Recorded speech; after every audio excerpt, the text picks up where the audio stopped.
পরমারাধ্য শ্রী শ্রী বাবামণির রাতুল চরণে প্রণাম জানিয়ে এবং আমার সমস্ত গুরুভ্রাতা ও গুরু ভগিনীদের প্রতি সশ্রদ্ধ জয় গুরু সম্ভাষণ জানিয়ে আজকের পাঠ শুরু করছি। ওম অখণ্ড সংহিতা বা অখণ্ড মণ্ডলেশ্বর শ্রী শ্রী স্বামী স্বরূপানন্দ পরমহংসদেবের উপদেশ বাণী একবিংশ খণ্ড। সৎ হওয়া ও সৎভাবে চলা। কিন্তু একজন আসিয়া প্রশ্ন শুরু করিলেন। তিনি বলিলেন, বলুন তো বাবামণি, সৎভাবে চলি কি করে? চারিদিকে প্রলোভন, চারিদিকে কুদৃষ্টান্ত। শ্রী শ্রী বাবামণি বলিলেন, চারিদিকে শত প্রলোভন আর 10 দিকে সহস্র সহস্র কুদৃষ্টান্ত মাত্র এই কারণেই আমরা সৎভাবে চলতে পারি না, এ কথা ঠিক নয়। আমরা নিজেরা সৎ হই না, নিজেদিগকে সৎ করে গড়ে তুলতে আপ্রাণ চেষ্টা করি না। তারই জন্য চারিদিকের প্রলোভনের হাতছানি দেখে আর নিজেদের সামলাতে পারি না।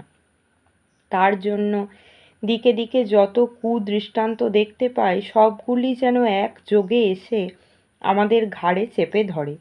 ফাঁকতালে একটু প্রেম করবার সুযোগ পাই বলেই একজনের সঙ্গে অবৈধ প্রেম করে বসি, তা নয়। চরিত্রের যে অনুশীলনের অভাবে ফাঁকতালের প্রেমকে আর ছেড়ে দেওয়া যায় না, সেই অনুশীলন আগে থেকেই জীবনে করে আসিনি বলে তুচ্ছ প্রলোভনে পা পিছলে পড়ে যায়। চরিত্রের যে দৃঢ়তার অনুশীলন থাকলে জগতে কাউকে তার সঙ্গত প্রাপ্য থেকে বঞ্চিত করে নিজে বেশি লাভবান হবার জন্য কদাচ রুচি হয় না, সেই অনুশীলন আমার মধ্যে না থাকার দরুনই অন্যকে তার সঙ্গত প্রাপ্য না দিয়ে নিজেকে বেশি লাভবান করার চেষ্টা করি।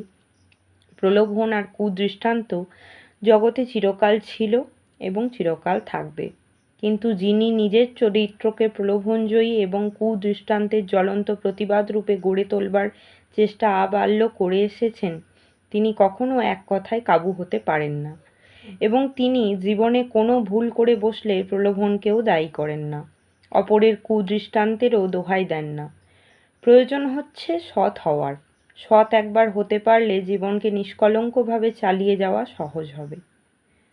জয় গুরু।